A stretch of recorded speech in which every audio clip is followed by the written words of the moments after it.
Mom and Dad never visited or called during my hospital stay after severe car crash, but begged for my police connections when Golden Brother was arrested, using throwaway for obvious reasons. This is going to be a long one, guys, but I promise it's worth the read. Buckle up because this is going to be a wild ride. Be me, 29 male, still trying to process everything that's happened in the last 2 weeks. Honestly need to get this off my chest. Typing this from a hospital bed while hopped up on pain meds. Sorry in advance for any typos or if I ramble a bit. Picture this. It's Wednesday night like 10 p.m. Still at my architecture firm because that's what being a partner means. Kissing your social life goodbye? Living on takeout and Monster Energy drinks. Just finished prepping for a major client meeting the next morning. Commercial architecture isn't exactly excitement central, but it pays the bills. The office was pretty much empty. Except for a few other tryhards and the cleaning crew, our firm is in this historic building in downtown Chicago, which basically means it's old as hell. And the maintenance sucks. We're on the 6th floor. Always take the stairs. Tell myself it makes up for sitting on my ass for 14 hours a day. Here's where everything went to shit. Some genius from the cleaning company decided to wax the stairs without putting up a single warning sign. Not one, Nada. And they did this at 10 p.m. when the building is still, being used by people. Walking down the stairs checking my phone. Opposing firm just had to send that last email. Always that one guy who emails at 10 p.m. Next thing I know, I'm doing my best impression of a ragdoll physics simulation. 2 flights of stairs. 2 whole flights. The security footage apparently looks like something out of a Tom and Jerry cartoon. Or so I'm told. Still haven't worked up the courage to watch myself become a human slinky. Hit every step on the way down. Pinballed off both walls, landed in a heap at the bottom. Security guard found me passed out cold about 10 minutes later when he was doing his rounds. Damage report. Shattered hip. Didn't even know that was a thing before this. 3 cracked vertebrae. And a concussion that made me forget what day it was for about 48 hours. Doctors keep telling me I'm lucky I didn't end up paralyzed. Lucky, right? Because that's exactly how I feel right now. Laying here in an adult diaper because I can't make it to the bathroom without help. Living the dream, folks. EMTs who scraped me off the floor said if I'd landed just slightly differently, we'd be having a very different conversation right now. One of them actually said, and I quote, "At least you're an architect, you can sue the hell out of them." Like, thanks Greg or Todd or whatever his name was. That's super helpful while I'm trying not to throw up from the pain. But here's the part that really gets me. And trust me, this is just the beginning of this clusterfuck. The hospital called my emergency contacts right after I was admitted. Those would be my parents, because apparently I never updated my forms after architecture school. Note to self. Fix that if I ever get out of here. You'd think your folks would rush to the hospital when they hear their son nearly became a permanent resident of Wheelchair City, right? Wrong. Dead wrong. Their response?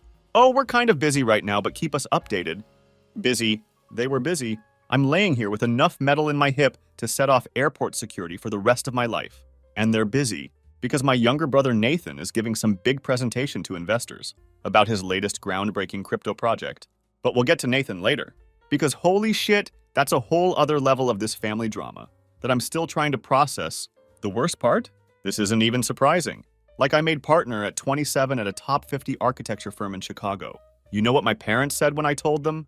Oh, that's nice, honey. Did you hear about Nathan's new startup? He's really going places. Yeah, going places all right, but I'm getting ahead of myself. So here I am, day 14 in the hospital, typing this out on my phone because I can't sleep, and the pain meds are making me philosophical or something. The nurses are cool. Shout out to Marcus on the night shift who sneaks me extra jello. But man, hospital beds were not designed for 6 2-inch dudes with broken everything. My firm's been surprisingly decent about the whole thing. They're covering all my projects, and the managing partner even sent a fancy fruit basket. Because nothing says sorry you almost died in our building like overpriced pineapple. The building management company's lawyers have already reached out about a settlement, which is hilarious because I am an architect with legal training. Do they think I don't know exactly how much they screwed up? But that's not even the real story. The real story is what happened next, because apparently the universe decided that a shattered hip and spinal injury wasn't enough drama for 1 month. My family, well, let's just say things are about to get way more complicated. I will give you a bit of background about my family situation, and since I'm still stuck in this hospital bed with nothing but time and morphine, let's dive into this cesspool of dysfunction. Picture this, Evanston, Illinois, early 2000s, upper middle class suburb where everyone's kid is apparently going to cure cancer or become president. My parents, Diana and Richard, who I'm just going to call D and R because typing one-handed sucks, were your typical suburban power couple. Dad's a civil engineer, mom's a real estate agent, and they had their life plan all mapped out. Two perfect sons who'd grow up to be exactly what they wanted. Then there's me, their firstborn, did well in school, captain of the debate team, got into Northwestern University with a scholarship. Pretty solid, right? But then there's Nathan, my brother, 2 years younger, and apparently touched by Zeus himself if you believe my parents. Here's the thing about Nathan. He's always been scary smart with computers. Like at 13, he was already coding his own games and stuff. Cool, right? Except my parents took this and ran with it to an absolutely insane degree. Every little thing he did was treated like he was inventing the next Facebook. He'd make a basic website. They'd invite the whole family over to marvel at it. He'd write a simple app. They'd tell everyone their son was the next Steve Jobs. Meanwhile, I'm busting my ass through Northwestern, then getting into Illinois Institute of Technology for my master's, which BTW is not exactly a crappy school. Made honors, graduated near the top of my class, landed a job at a prestigious firm. You know what my parents said when I made partner at 27? That's nice, honey. Did you hear Nathan's teaching himself blockchain development? I still remember the day I won my first major project as lead architect. It was a complicated, sustainable urban development. Made the local business news and everything. I called home excited to share the news. And my mom literally, I shit you not, interrupted me to talk about how Nathan had just started his third startup. His first two had failed spectacularly, but apparently that was just part of the entrepreneurial journey. My usual success, May? Let me give you a typical family dinner example from last Christmas. Nathan shows up 2 hours late because apparently entrepreneurs don't believe in time, wearing a hoodie that probably cost more than my first car. He starts talking about his new crypto platform. That's going to revolutionize digital ownership, or whatever buzzword soup he was serving that day. My parents are hanging on every word, like he's delivering the Sermon on the Mount. Me? I try to mention that I just closed a $40 million deal for a major tech campus. Kind of relevant to the conversation, right? Mom literally shushes me, a 29-year-old partner in an architecture firm. Honey, Nathan's explaining blockchain to us? Like I'm some kid interrupting the adults. And the money? Oh God, the money. Every time one of Nathan's startups failed, which was about once every 18 months, my parents would invest to help him get back on his feet. Their retirement fund? What retirement fund? It all went to Nathan's ventures. But when I needed help with graduate school loans, sorry, honey, you need to learn financial responsibility. The real kicker? Nathan's never had a real job. Not once. He's gone from failed startup to failed startup, living off investor money in our parents' retirement fund. Meanwhile, I've been working 80-hour weeks since graduate school, built a legitimate career, and managed to save enough to buy a nice condo in Lincoln Park. But somehow I'm the underachiever. You want to know how bad the favoritism is? When I made partner, my parents forgot to come to the celebration dinner. Their excuse? Nathan needed help setting up his new home office. But when Nathan registered his latest LLC, they threw a party. Catering, champagne, the works. They even made a speech about how proud they were of their entrepreneurial son. One time I overheard my mom on the phone with her sister, talking about how Nathan was changing the world, while I was just an architect. Because apparently helping actual businesses design sustainable structures is nothing, compared to creating another doomed crypto startup. I know what you're thinking. Why not just cut them off? Trust me, I've thought about it. But family is complicated. Plus, I always held on to this stupid hope that maybe, just maybe, they'd eventually see me too. Not just as Nathan's less interesting older brother, but as someone who'd actually made something of himself. But after this accident, after they couldn't even be bothered to visit their son in the hospital, something broke. And then when everything went down with Nathan's latest venture, which I'll get to in the next chapter because holy shit, that's a whole other level of mess. Let's just say sometimes rock bottom has a basement. So there I am laying in the hospital bed right after surgery. The doctors had just finished putting enough metal in my hip to build a small robot. And I'm floating in and out of consciousness thanks to the good stuff they're pumping into my IV. The first thing I remember clearly is the nurse checking my emergency contacts and saying, "We've reached your parents. They've been notified of your condition. You know that feeling when you're a kid and you're hurt and all you want is your mom? Yeah, turns out that doesn't go away. Even when you're a 29-year-old architect who argues with billion-dollar developers for a living." I kept watching the door, expecting them to rush in any minute. I mean, their son just fell down 2 flights of stairs and nearly became a quadriplegic. That's drop everything and run territory, right? The first day passed. Nothing. Not even a text. The nurse kept saying, "I'm sure they're on their way." I managed to get my phone from my personal effects, shout out to the angel of a nurse who charged it for me, and started texting them. Update. "Hey, surgery went okay. Doctors say I'm lucky." Read at 2:34 p.m. "Hips pretty messed up, might need more surgery." Read at 4:15 p.m. "Would be nice to see you guys." Read at 7:45 p.m. Their responses? Let me share these gems with you. Dad. Glad you're okay, Sport. Bit busy with Nathan's thing. Keep us posted. Sport. I'm 29 years old and he calls me Sport while I'm in the hospital. Mom. Oh, honey, that sounds rough. Nathan's nervous about his presentation, sending healing thoughts. Because apparently her healing thoughts are just as good as actually showing up. You want to know what's really fun? Trying to use a bedpan when you have a shattered hip and 3 cracked vertebrae. Know what's even more fun? Doing it without your family there to advocate for you or help coordinate with the nurses. Thank God for my colleague Olivia from the firm, who came by every day after work to help me deal with insurance paperwork and bring me actual edible food. Day 2, more silence. I could see on Instagram Mom was busy helping Nathan pick out his power suit for the investor meeting. She posted like 6 stories about it. Proud mama entrepreneur boss baby. He's 27 for fuck's sake. Day 3, Dad sent a WhatsApp message asking if I could look over some contracts for Nathan's presentation. When you're feeling better? I wish I was making this up. Day 4, Mom finally called for 45 seconds to ask if I could transfer some documents from my work computer for Nathan's presentation. I told her I was literally in the hospital. She said, "Oh right, that happened. Feel better, sweetie," and hung up. The nurses started giving me these pitying looks. You know the ones where they're trying to be professional, but you can tell they're thinking, damn, your family sucks. One of them, Teresa, actually sat with me during her break on day 5 because she could tell I was losing it. She shared her pudding cup with me and everything. Imagine being such parents that hospital staff feel compelled to parent your 29-year-old son. Here's the real kick in the teeth, though. You know how hospitals have those whiteboards in your room, where they write the date, your nurse's name, and your daily goals? On day 6, my goal was to sit up unassisted for 10 minutes. Meanwhile, my parents were posting all over Facebook about Nathan's life-changing presentation and how he was revolutionizing the future of digital finance. I finally broke down and called my cousin Thomas, who lives about an hour away. He came to visit that evening, and that's when I found out what was so important, that my parents couldn't be bothered to visit their critically injured son.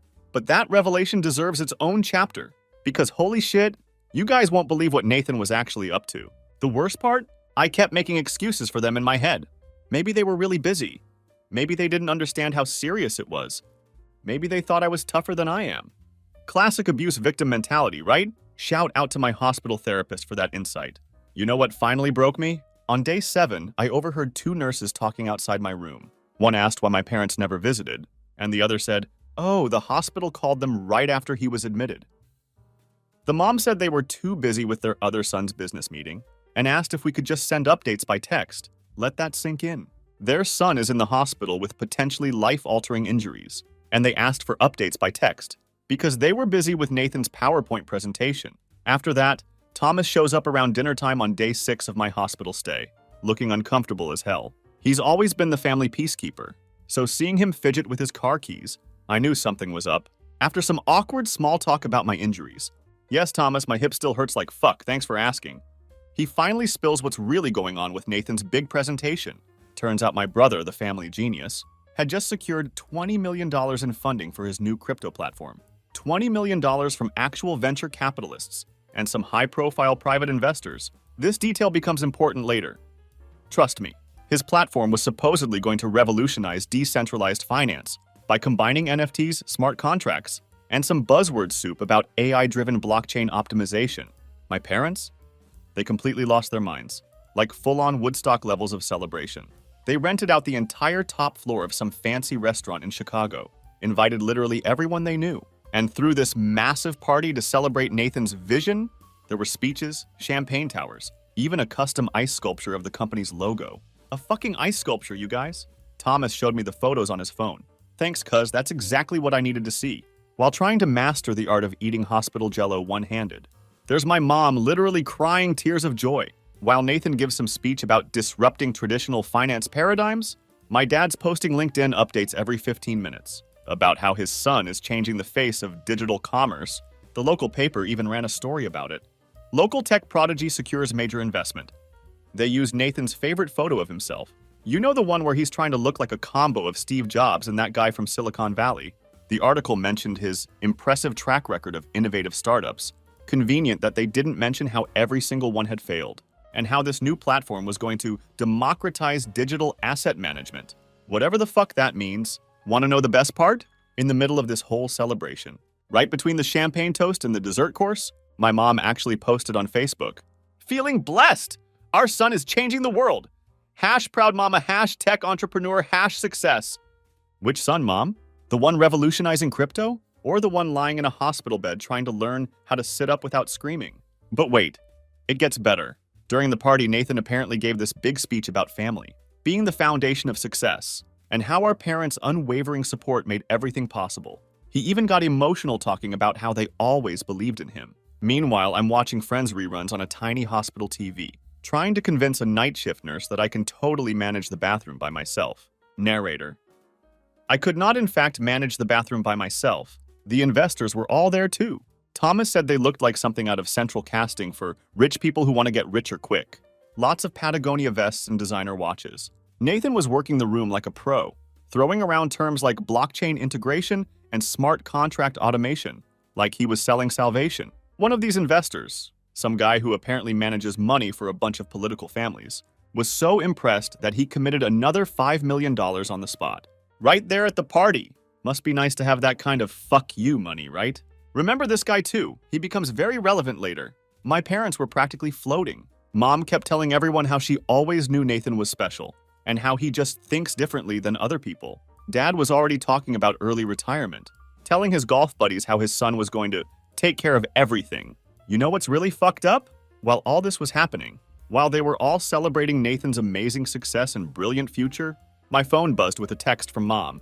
"Honey, since you're resting anyway, could you maybe look over Nathan's investor contracts when you feel up to it? We want to make sure everything's properly done. Thanks, sweetie." Resting. Like I was taking a spa day or something, not lying in a hospital bed with enough metal in my hip to build a small car. But sure, Mom, let me just review complex financial contracts while high on morphine. No problem at all. I didn't respond to that text. What could I even say? "Sorry, Mom. Bit busy trying to relearn how to walk? Maybe ask your successful son to hire an actual contract lawyer with some of his millions?" Thomas left after showing me all this, probably feeling like the world's shittiest messenger. But before he went, he hesitated at the door and said something that stuck with me. "You know, for what it's worth, none of this feels right. Nathan's always been creative with the truth, but this is different. This feels too big."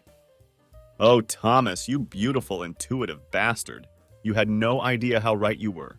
Because this whole celebration, this massive triumph of the golden child, it was about to blow up in everyone's faces in the most spectacular way possible. 2 weeks after Nathan's big investor party, and 3 weeks into my hospital stay, I was finally starting to get the hang of my new cyborg hip. The physical therapist had me doing these ridiculous exercises. That made me feel like a baby giraffe learning to walk. But at least I could sit up without wanting to die. That's when everything went sideways. It was a Tuesday morning. I remember because I was watching the morning news, feeling pretty good about managing to eat breakfast without dropping anything, when my parents burst into my hospital room like they were being chased by wolves. No call ahead, no text, nothing. Just burst in while I was trying to figure out how to eat Jell-O without looking like a toddler. The first thing that hit me was how different they looked from the photos at Nathan's party. Mom's perfect blonde highlights were growing out. Her designer outfit was wrinkled, which, if you knew my mom, was like seeing a unicorn. And she wasn't wearing any makeup. Another red flag. Dad looked like he'd aged 10 years in 2 weeks. His usually pristine golf polo replaced by what looked like yesterday's clothes. But here's the real kicker. They brought flowers. A sad, half-dead bouquet that still had the $9.99 Walgreens sticker on it. After 3 weeks of nothing, they show up with discount flowers that looked like they'd been sitting in their car for days. Mom tried to hug me, which was awkward as hell, considering I still had tubes everywhere, and couldn't move without wincing. Dad stood by the window, fidgeting with his phone, like it held the secrets of the universe. The silence was so thick you could cut it with a scalpel. Finally, Mom broke down crying. Not the pretty crying from Nathan's party photos, the ugly mascara-running, snot-dripping kind. Between sobs, the story came out. And holy shit, you guys. Remember that brilliant crypto platform that was going to revolutionize digital finance? Turns out it was about as real as my chances of running a marathon next week. The SEC had frozen all of Nathan's company accounts. The FBI was involved. Those high-profile private investors? They included 3 senators' kids and a governor's nephew. But wait, it gets better. Nathan hadn't just been running a garden-variety crypto scam. No, my genius brother had somehow convinced these people that he had developed an AI algorithm that could predict crypto market fluctuations with 97% accuracy. He showed them fake trading histories, manufactured returns, the whole 9 yards. The $20 million wasn't going into platform development. It was going straight into paying off earlier investors and funding Nathan's market research. Read, his Tesla, his downtown condo, and apparently a yacht share I didn't even know about. Mom was still crying, mascara creating what looked like war paint on her cheeks. When Dad finally spoke up, "Son," he said in that tone, that always preceded him asking for something. "We need your help." Turns out they'd already blown through their retirement fund, paying for Nathan's initial legal fees. The house was mortgaged to the hilt. They'd even taken out personal loans to help him maintain his successful entrepreneur image, all because Nathan had a vision. Now they needed me, their backup son, the boring old corporate architect, to ride to the rescue. They wanted me to represent Nathan, to work my legal magic, Dad's actual words, and make this all go away. Mom even had the audacity to say, "This is your chance to really help the family." I just laid there, tubes coming out of my arm, still unable to walk without assistance, and listened as they explained how I could redeem myself by saving Nathan. Not one mention of my injuries, not one question about my recovery, just straight to how I could fix their golden child's latest mess. The kicker? While Mom was mid-plea about family loyalty, a nurse came in to change my bandages. She took one look at my parents, whom she'd never seen before, despite working my case for 3 weeks, and said, "Oh, you must be the family. I was beginning to think our patient was an orphan." The silence that followed was so thick, you could have built a crypto platform on it. But the real gut punch came when Mom tried to defend themselves. "We've been so busy dealing with Nathan's situation," she started. And I swear to God, the nurse's eyebrows nearly flew off her face. Even Dad had the decency to look embarrassed. That's when I realized something. This wasn't just about Nathan's fraud or my parents' favoritism anymore. This was about a lifetime of being the family's backup plan, their safety net, their, in case of emergency, break glass option. And now the emergency had come. So there I was, still in my hospital bed, watching my parents literally implode in front of me. The nurse's comment about thinking I was an orphan was still hanging in the air like a bomb waiting to go off. But here's the thing about being stuck in a hospital bed for 3 weeks. You have a lot of time to think. And boy, had I been thinking. Dad started pacing the room, launching into what I'm sure he thought was a compelling pitch about family loyalty and stepping up in times of crisis. But I couldn't stop staring at that pathetic Walgreens bouquet they'd brought. 3 weeks. It took them 3 weeks and a federal investigation to bring me dying flowers. Here's where it gets interesting. Mom pulled out a folder, an actual manila folder, like we're in some 1980s legal drama, and started laying out what they needed from me. Turns out they didn't just want legal representation. They wanted a full-scale miracle worker. Let me break down exactly what they were asking for, because this is where my architectural brain started short-circuiting. They wanted me to 1. Take over Nathan's defense, despite the fact that I'm an architect with some legal training, not a criminal defense attorney. 2. Use my connections to make the SEC investigation go away, because apparently they think law works like a mob movie. 3. Help them hide assets before they get frozen, literally asking me to commit fraud to cover up fraud. 4. Talk to the investors, many of whom are connected to politicians, and explain it was all a misunderstanding. Oh, and the best part? They wanted me to do this all pro bono, because family helps. I started laughing, not a normal laugh, one of those unhinged, morphine-assisted laughs. That probably made me sound like a supervillain. My parents looked at me like I'd lost my mind, which just made me laugh harder. "Let me get this straight," I said, trying to sit up straighter despite my hip screaming in protest. "You couldn't be bothered to visit your own son in the hospital for 3 weeks, but now you want him to risk his license, his entire career, to save your precious Nathan from consequences?" Mom tried to interrupt with some BS about how they were dealing with a lot, but I was on a roll. 20 years of being the backup child, of being the responsible one, of watching them clean up Nathan's messes, while I fought for every scrap of attention. It all came pouring out. "Do you even know what surgery I had?" I asked them. They looked at each other blankly. "How about my prognosis? My recovery time? The fact that I might need another surgery?" "No. But I bet you can tell me exactly what Nathan had for breakfast." The day of his investor pitch, Dad tried to play the authority card. You know that tone parents use when they're losing an argument, but still think they have power over you. "Now listen here, sport." "No, you listen," I cut him off. "I'm a 29-year-old partner in an architecture firm. Not your backup plan. I'm lying here with enough metal in my hip to build a robot. And you want me to commit career suicide to save Nathan from his own fraud?" That's when Mom dropped the emotional nuclear bomb. "We've already lost one child to this scandal. We can't lose both our sons. Lost one child? Lost one child? Nathan committed deliberate, calculated fraud. He stole millions of dollars. He wasn't lost. He made choices, repeatedly, to deceive people and steal their money. And now they wanted me to throw away everything I'd worked for to save him. I took a deep breath and channeled my best presentation voice. Let me make something very clear, I said, watching their faces. I will not be representing Nathan. I will not be helping you hide assets. I will not be calling in favors or trying to make this go away. What I will do is continue focusing on my recovery, which you'd know about if you'd bothered to visit your critically injured son. Once in the past 3 weeks, Dad started turning that special shade of red he gets when he's about to explode. You're being selfish, he spat out. This is your chance to prove you're really part of this family. And there it was, the truth we'd all been dancing around for years. I wasn't really part of the family. I was just their backup plan, their emergency ripcord, their break glass in case of Nathan's latest disaster option. Get out, I said quietly. When they didn't move, I pressed the nurse call button. Either you leave now or I'll have security escort you out. And ban you from the hospital. Mom started crying again. Seriously, where did she store all these tears? But I was done. The nurse arrived, the same one who'd made the orphan comment, and I asked her to call security. The look of satisfaction on her face was worth 1,000 legal retainers. As security was escorting them out, Dad turned back one last time. You'll regret this when we're gone!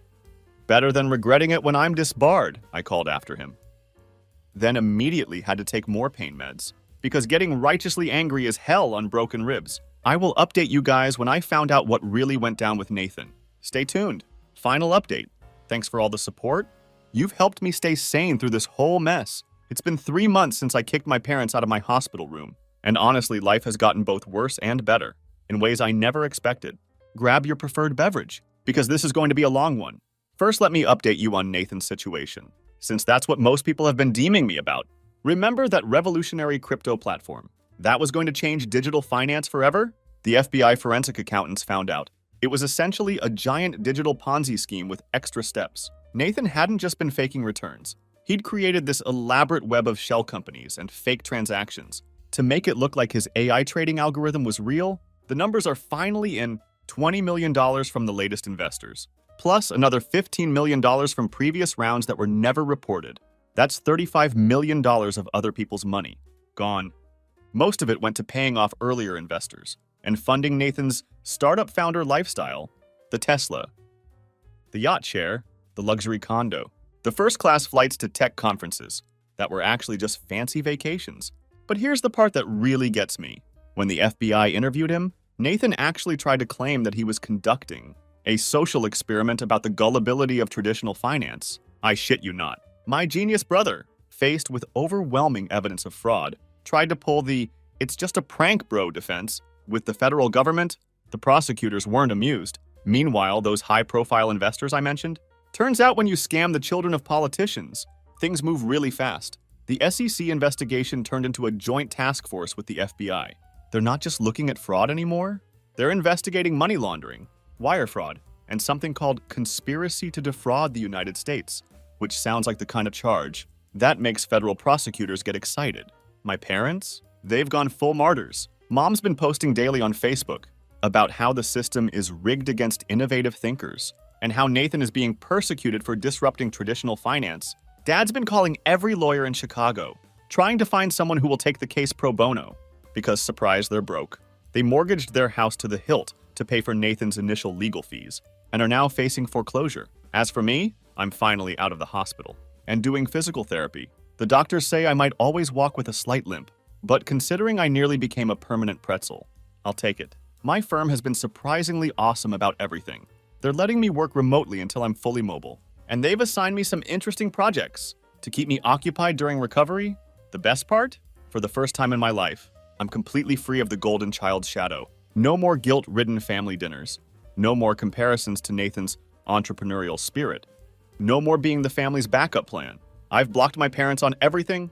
They tried showing up at my apartment last week with more Walgreens flowers and a binder full of evidence that Nathan is actually the victim of a vast conspiracy. The front desk didn't even bother calling up, just had security escort them out. But you want to know the real plot twist? Nathan tried to contact me from jail. Had one of his friends bring me a letter? It was 16 pages of him explaining how he got in over his head and how he never meant to hurt anyone, and how he's always looked up to my ethical standards. Apparently, now that he's facing serious time, my boring architectural career doesn't seem so worthless anymore. I took great pleasure in marking that letter "Return to Sender."